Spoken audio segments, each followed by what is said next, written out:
Hey guys, how's everybody doing out there? Hope everybody is well. I'm here because it is time to deliver another request for a patriot, Jimmy. I am finishing off the last two of his last month's request. Jimmy is a beta level member on my one of my Patreons, and if you would like to know what that encompasses, basically, if you are at the beta level of my tiers of my Patreon, guys, you are able to request 4 videos from me, and it doesn't matter what they are, and I will do it. And today, this video is dealing with the worst, in my opinion. I don't do a lot of worst lists, but I thought I'd do it now. No green screen, just you and me, the camera right here, just me sitting in my chair. So yeah, and basically we're dealing with my top 10 worst Marvel movies. Basically, he wanted me to do it, and basically he even said they don't all have to be from the MCU, so they could be pre-MCU. And oh boy, yeah, I got a lot of pre-bad MCU movies, and my list may encompass that. So my top 10, here we go. Let's get right down to it. So let's start it off. Number 1 on the list, we're gonna start off with the 1990s, the first Captain America movie, from back in the day, from 1990.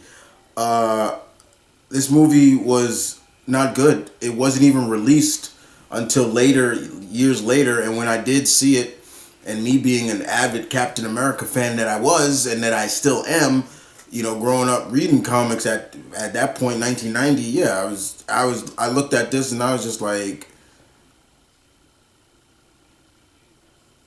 with a little spit coming out my mouth, huh? And then seeing Red Skull, just, oh my God. Not only does Cap throw the shield, right?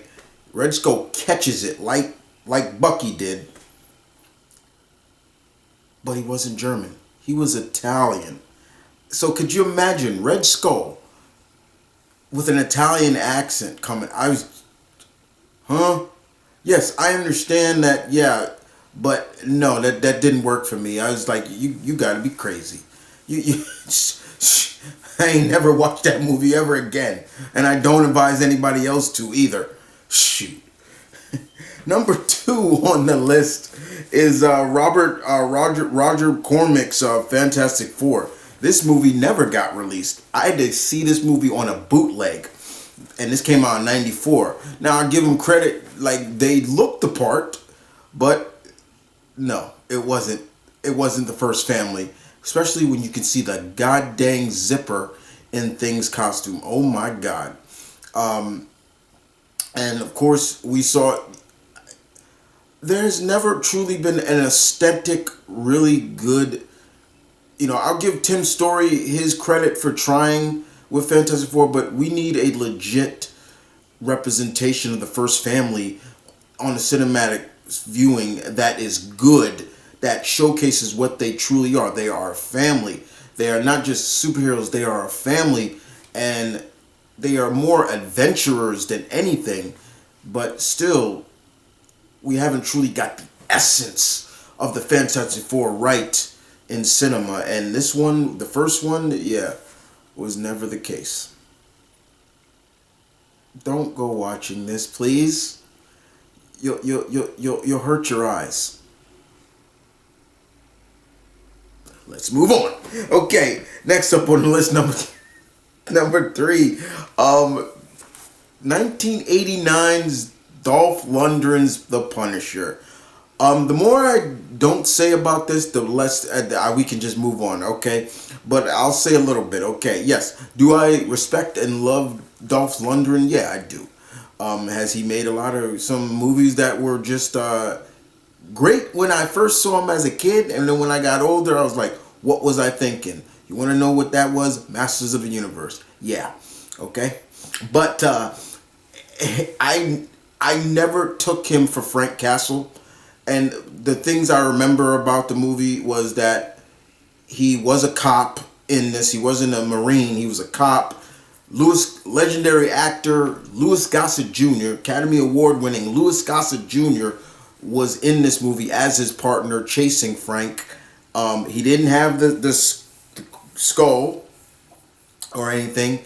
He just looked like a worn out, beat down biker.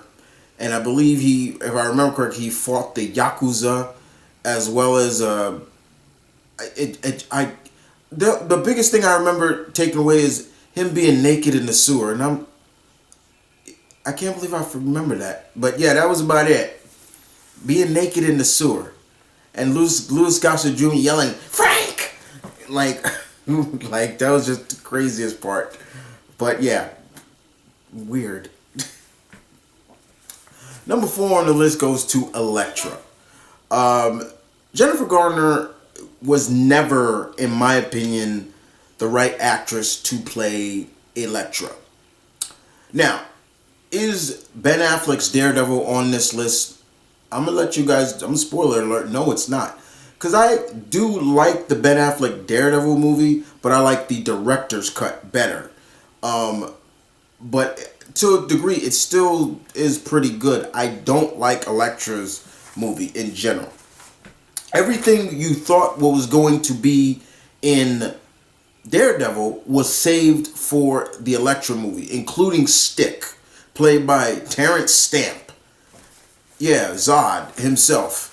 I just couldn't get into this. You had Typhoid Mary in this, and of course everybody remembers the big kissing scene between them. You had Stone, who was bad in this, played by Bob Sapp, and I'm like, what the? Stone is not bad. Like, why is he? It was weird, and I just couldn't get into this movie. She wasn't Elektra. She never was Elektra. She came off too lighthearted, watered down. Elektra's a badass. She's a badass. You're supposed to treat her like a badass. This is the deadliest assassin, one of the deadliest women in the Marvel Universe. Don't be watering her down. And it was okay for a degree in the Daredevil movie, but over time, you supposed to get your shit together with her. And I didn't like it. It was bad for me. Yeah, that's it. I'm just gonna say that. Number 5. All right, number 5 on the list, we go to the first movie from the MCU that I just did not like, and that is Thor: Dark World. The more or less I have to say about this is the better, in my opinion. I'll get right to it. They fucked up Malekith, the Accuser. You fuck up Malekith. The Dark Elves. No. Of all of Thor's Rogues Gallery, I was looking forward to seeing Malekith. And they did squat with this character. And not only that, curse and this and that. It just, no. I can't believe I sat through this whole movie. And I came out just like, what the hell was this? It made money, yes. It's going to make money. But when you're looking at it from the person that loves Thor and his universe, I was like, no. Get out of here. Number 6 on the list, we go to Sam Raimi's finale of Spider-Man, Spider-Man 3. As the huge Spider-Man fan that I am, he is my favorite superhero of all superheroes. This is what happens when you let the studio run the show. This is what happens when you let the studio bully you into adding nuances to the story. To a degree.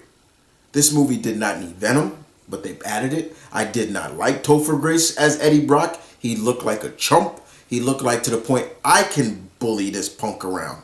Okay? I didn't like how they introduced the symbiote. It just fell out of the sky. It looked more like the sky did pooped. The sky pooped, and there it is. That's what came out. There was no explanation of the symbiote. None. I didn't like the whole nuance of Uncle Ben's murder. That Sandman had something to do with it. I was like, where's this going? The amount of characters that were in this movie was ridiculous, and they could have been saved. It just was. It just did nothing for me, and it just felt like they had poor Sam Raimi's. Sony was like, "Hey Sam, we want Venom, Adam. We want this." It could have been just left with Sandman, if all. And I thought Thomas Hayden Church looked perfect as Sandman, but yeah, I just no, yeah, not a good end to the trilogy. And not to mention, how you gonna make Gwen Stacy? Well, I wouldn't say hotter, but I ain't gonna lie. Bryce Dallas Howard as Gwen was, I was looking at her more than I was looking at MJ. Ain't that some shit? Yeah, just saying. Number 7 on the list, Rise of the Silver Surfer, Fantastic Four. Another Fantastic Four makes the list. Again, I didn't mind the nuances to things they tried to get away from with the first movie, but to a degree, I didn't like this too much either. I just felt I was happy to see the Silver Surfer. Lawrence Fishburne did a great job voicing that character. I loved it. But again, seeing Julian McMahon as Doom just did not do it for me. I never liked him as Doom. Them adding and then of course the biggest thing is Galactus.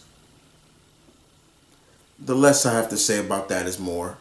I did love that Reed felt more like Reed in this. Like he stood up for himself come time. There's a scene in the movie that I really like, is where the general, played by Andre Braugher, basically is kind of saying, you're the geek that stays in the back while the quarterback, me, is doing the rough stuff. And I loved where Reed was like, okay, or you want to go that route, okay, but I'm the geek that's doing your homework for you to make sure you still stay on the team, or something like that. He basically, but it was a good, and I was like, that's the Reed I know. There's Reed. And I really enjoyed that. I did like the more detailed, the Thing's costume, his rock form, but probably my favorite moment in the movie is where Johnny is chasing the surfer, and and then he just turns around and grabs Johnny, and then that was it. And then Johnny now is able to switch powers with people. I was just like, okay, but this was still not up to snuff for me as a Fantastic Four movie, and Galactus alone, just that ruined it for me. I was pissed off at that. Fantastic Four: Rise of the Silver Surfer. Please, Kevin Feige, please deliver with this Fantastic Four movie. We need good representation for the FF. I'm sorry, we do. And they had Frankie Ray, and she just came off. Yeah, I know. I'm just move on. Number 8 on the list, the first related XMen movie. We're gonna go with Wolverine Origins. Now I know some people are like, wait, you didn't like that movie? Hell no, I didn't like that movie. I don't know where they were going with this movie. I don't know where they were going with this movie. This is what me and my brother call the comedy, because that's the amount of times we saw Logan on his back. He should be popping out bait. No, he was on his back majority of the time in this movie. I was not a fan of them basically implying that because we heard this in X-Men 2 that Wolverine volunteered for Project Weapon X. I hated that. That made no damn sense to me. I'm like, wait, what? He did not volunteer for this. I didn't like the fact that they tried to add other mutants into there. Like, for example, Blob being he was jacked at first before he got depressed and became fat. No, Blob was always fat. He was always a big boy. Just leave it that. I loved Lee Schreiber I love Lee Schreiber as Sabretooth. I thought he was great. No disrespect to Tyler Mane, but I love Lee Schreiber as Sabretooth. I was loving that, but I did not like that the fact that they made them brothers. To me, I understand where they were trying to go with it. Like their powers are somewhat the same, so they, basically showing all the different wars. Now, people who don't know this, Wolverine was only in 3 major wars. World War One, World War Two, and Vietnam. He was never in the Civil War and all that other stuff. I understand why they did it. I wasn't a big fan of what they did with Silver Fox. I think her name is Miss Collins. I'm forgetting. Yeah. I don't know if she has a Native American in her or not, but why didn't they just hire a Native American actress to play Silver Fox? I was pissed off at that. I was pissed off at Gambit. Oh my God. What they did with Gambit was just shitty to me. Wolverine could not. I don't like how Wolverine can't fight in any of these movies. I'm like, he's always on his back. It was just, I didn't like it. It was debated that Silver Fox in the comic wise that she may have been a mutant, but her powers were never displayed. I didn't mind that they gave her, like, she can touch somebody and basically she can tell them what to do for a minute and they'll do it. The whole concept of how Wolverine lost his memory just didn't work for me, because you telling me 3 bullets to the head, he loses his memory. And we saw this dude take a gunshot to the head in a later movie, and he got up and remembered everything. Don't give me this whole crap about that adamantium bullets or not. No, screw all that. It just didn't work. And what they did to Deadpool. You mean Baraka Pool? That's basically what it was. That was it. This was a comedy to me. I know it made a lot of money, but this was not what I wanted for a Wolverine. The best solo Wolverine movies to me, in my opinion, were The Wolverine, even though they kind of screwed up the Silver Samurai, and Logan. Those were the best solo Wolverine movies. This was a comedy, and it was garbage. I can't. Number 9 on the list, Ang Lee's Hulk. I remember watching the trailer for this. Now, my brother is a huge Hulk fan. Loves the Hulk. And he was so hyped to see this movie. And yeah, he loved it when it first came out. But over time, you get older and you see it and you're like, what the hell were you thinking? And that was the same thing with me. I didn't like... I don't give Eric Bana... I don't hate Eric Banner as Bruce Banner. I didn't mind him. I love Jennifer Connelly as Betty. Oh my God, she looked hot in that movie. I'm sorry. I thought Sam Elliott was great as Thunderbolt Ross. He looked spot on. If you look at Sam Elliott's Thunderbolt Ross and look at Ramita Jr.'s artwork, it's like night and day. They look just alike. But what I didn't like is Nick Nolte's absorbing man mixed with somebody else. I hated that. I know they tried to add the whole daddy issue because that's kind of a little bit of Peter David's run of why we understand why the Hulk is so angry. I didn't like the fact that he kept growing. Like it was almost like every time he changed, he kept getting bigger. Like growth hormones making him bigger. The Hulk dogs just made me sick. The only thing I did like in terms of that really kind of reminded me of the Hulk was when the army was chasing him in the desert. I was like, okay, that reminds me of old school Hulk. I like that. Other than that, everything else can go go to hell. Sorry. And Ang Lee's a talented director, but he had no business making this movie, in because it felt like he was making it more in the image of himself, and I didn't like that. I was like, no, this ain't working. To me, still the best Hulk movie, live movie wise, to me, theatrical is still the Incredible Hulk with Ed Norton. Still the best one to me. Love, Lou Ferrigno and Bill Bixby, but still. And last but not least, number 10 on the list. To me, the last couple of X-Men movies can go to me. I was done with Fox and the X-Men after Days of Future Past, to me, which is the best Fox produced X-Men movie, in my opinion. And even that had issues that I was, but that is the best. That's the best in my opinion, in terms of X-Men. The last X-Men movies, I just could not bear. I don't even think I actually saw them in movie theaters. I actually waited to see they came on cable, and then I watched them, and then I was just like, I'm glad I didn't waste my money on these. I didn't like Apocalypse. I did not like Dark Phoenix. I didn't give a damn about New Mutants at all.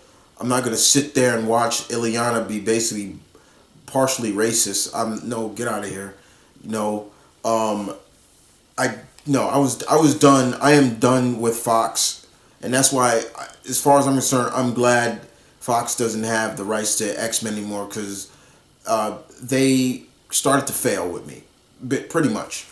I just could not take Fox with X-Men anymore. I was done. You just throw characters in there, no backstory, just because they're fan favorites, and that's the biggest thing that I don't want for Marvel under Kevin Feige's run with X-Men to do. Just throw characters in there just to throw them in there because they're popular. Get off of that. No. Screw that. That is the one thing I don't want from Kevin Feige's run of X-Men. Just throwing the popular characters into an X-Men movie because they're the popular characters. No. How about you stay true to the source and do the founding members and things like that. And for God's sakes, it doesn't have to be all about Magneto. It was because of the X-Men Fox movies, I got burnt out on Magneto, and I love Magneto, but I got burnt out on him. And when they try to throw in new characters, it just failed. You look at them. Look at what they did with Sebastian Shaw. Look at what they did with Apocalypse. Oh my God. Look at what they did with and good God. Look at what they did with Mystique. They turned Mystique into a hero, and I was like, this is not Mystique. This is crap. I was done. I was done. And for God's sake, please do not do another Phoenix movie until you know how to do that entity right. Okay? Don't do it until you can get it right, because in my opinion, you did it twice and you failed. Period. It's done. Until y'all know how to do it right, just keep away from the Phoenix. Just keep away from it. I'm serious. Keep away from it. That's it. Well, guys, that is it. I'm really glad. I'm not glad, but I really wish I should have did this first, because me doing this list was kind of pissing me off a little bit. I had to get though, but like I said, this was request Jimmy. I did it. I have one more. I saw your new set of requests. I will get to those, but yeah, these are some of my top 10. That's my top 10. If I was asked to do more, I mean, I would have had more, but would Blade 3 would have been on the list.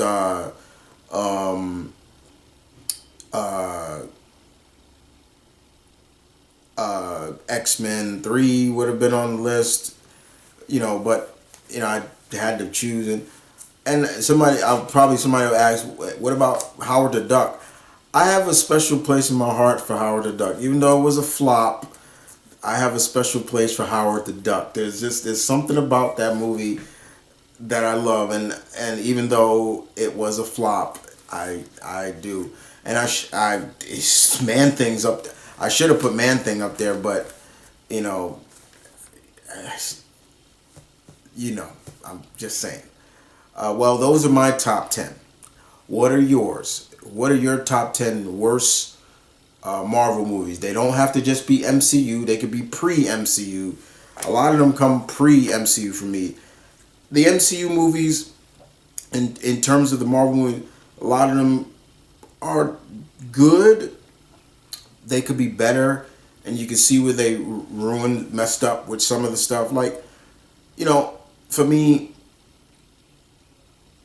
Iron Man 3 as a whole is not a bad movie, but it's just mainly because of the Mandarin they did. I know there's some people that just did not like the Eternals. I liked that movie. It was different. It felt different. You know, there are some people that don't like Thor Ragnarok. I actually like Ragnarok a lot. Even Avengers: Age of Ultron. A lot of people don't like that, and I like it, but I can understand people's emphasis on it because Ultron didn't feel like Ultron. He didn't feel like a heartless bastard. But then you got to remember who created him in the MCU. It wasn't Hank Pym. It was Tony Stark. So he had more of Tony Stark's personality or humor, but Brent Spiner could have played that role. Forget who. Yeah, he could have played the role really dark if he wanted to. There's a lot of MCU movies that I could say are not my favorite, but a lot of the pre-MCU movies are a lot more up there.